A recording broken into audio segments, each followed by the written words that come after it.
వయసు రీత్యా వాళ్ళలో కొంత ఇమ్యూనిటీ తగ్గుతుంది. కాబట్టి ఈ 2 మనకు ప్రధానంగా వల్నరబుల్ పాపులేషన్ అవుతూ ఉంటారు ఇప్పుడు కూడా.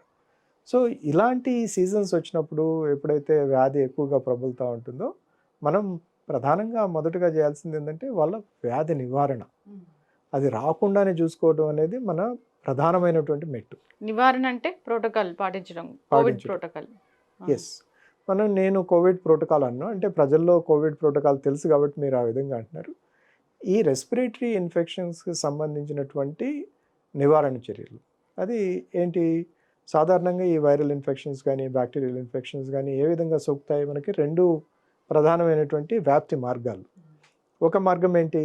మనం తుమ్మినప్పుడు, లేకపోతే దగ్గినప్పుడు వచ్చేటటువంటి తుంపర్లు ఏదైతే ఉంటాయో, దాని ద్వారా ఆ వైరస్సు వేరే వాళ్ళ నాసికా రంధ్రాల్లోకి ప్రవేశించటమో, లేకపోతే అక్కడ ఉండేటటువంటి టేబుల్ మీదో, ఫ్లోర్ మీదో, లేకపోతే వస్తువుల మీద పడటమో, అది ఇంకొకళ్ళు దాన్ని పట్టుకున్నప్పుడు తద్వారా ఆ వైరస్ వాళ్ళకి వాళ్ళ శరీరంలోకి వ్యాప్తి చెందటం జరుగుతూ ఉంటుంది.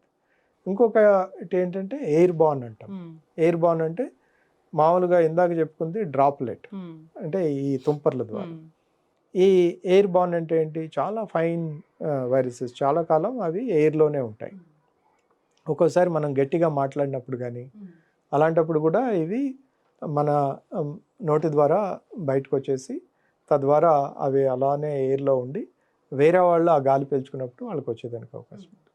సో, వీటికి నివారణ అనేది చాలా చిన్న చిట్కాలతోటి మనం బయటపడొచ్చు. ఒకటి, ఒకవేళ ఎయిర్ బార్న్ గానీ, లేకపోతే మనం చాలా జనసమ్మర్దమైన ప్రదేశాల్లో ఉన్నాం. అక్కడ ఎవరో తుమ్ముతున్నారు, దగ్గుతున్నారు, మాస్క్ పెట్టుకోవటం ఫస్ట్. రెండోది, మనం ఎక్కడికి బయటికి పోయినా వెనక్కి వచ్చినా గానీ వెంటనే మన చేతులను శుభ్రపరచుకోవటం. సాధ్యమైనంత ఎక్కువ సార్లు. ఎస్పెషల్లీ ఇట్లాంటి సీజన్‌లో. సో, ఇవన్నీ అయిన తర్వాత ఇంకా వచ్చేదానికి అవకాశాలున్నాయి అనుకుంటే, సపోజ్ మన దగ్గర వాటర్ అవైలబిలిటీ లేదు. ఎక్కడో ట్రావెల్‌లో ఉన్నాం. మనకి హ్యాండ్ రబ్స్ అంటే ఈ శానిటైజర్స్ ఉంటాయి. శానిటైజర్స్. హ్మ్.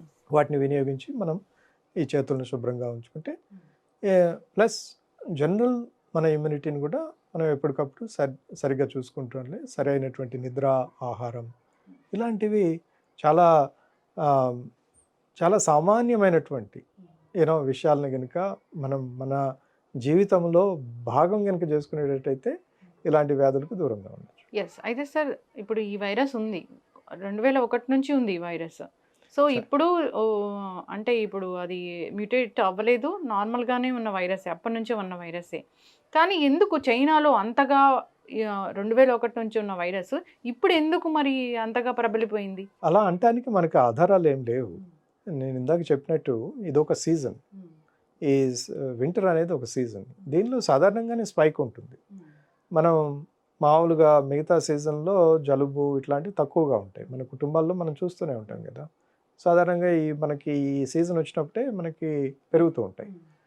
ఎందుకంటే ఈ వైరసెస్ తర్వాత ఈ బ్యాక్టీరియా అవన్నీ ఎప్పటికీ మన చుట్టూనే ఉంటాయి. రైట్? అవి ఎప్పుడైతే వాటికి అనుగుణమైనటువంటి వాతావరణం. వాతావరణ పరిస్థితులు హ్మ్. అవి రిప్లికేట్ అవ్వటానికి వాటన్నిటిని మల్టిప్లై చేసుకోవటానికి ఎప్పుడైతే అవకాశం దొరుకుతుందో వెంటనే అవి పెచ్చరిల్లిపోతాయి. యెస్. అంటే వాళ్ళకి మామూలుగా అయితే అవి వాటికి ప్రతికూల పరిస్థితులు ఉంటాయి. ఎప్పుడైతే ఎండ ఎక్కువ ఉంటుందో అలాంటి పరిస్థితుల్లో ఏంటి అవి ప్రతికూల పరిస్థితులు వాటికి. ఎప్పుడైతే అనుకూల పరిస్థితులు వస్తాయో వాటి వ్యాప్తి పెరుగుతుంది. మరి తెలుగు స్టేట్స్‌కి ఎలాంటి సిట్యుయేషన్ ఉందా? అంటే ఇప్పుడు తెలుగు జాగ్రత్తలు తీసుకోవాల్సిన అవసరం ఉందా? తప్పనిసరిగా హ్మ్. తప్పనిసరిగా ఇప్పుడు ఏదైనా ఒక ఇలాంటి విషయంలో ఎక్కడి నుంచో ఒక న్యూస్ వచ్చినప్పుడు మనం అప్రమత్తంగా ఉండటం అనేది పౌరులుగా మన బాధ్యత. హ్మ్. మొత్తం అంతా గాలిలో దీపం పెట్టినట్టు దేవుడికి హారతి చేసి మనం ఊరుకుంటే కుదరదు కదా! హ్మ్.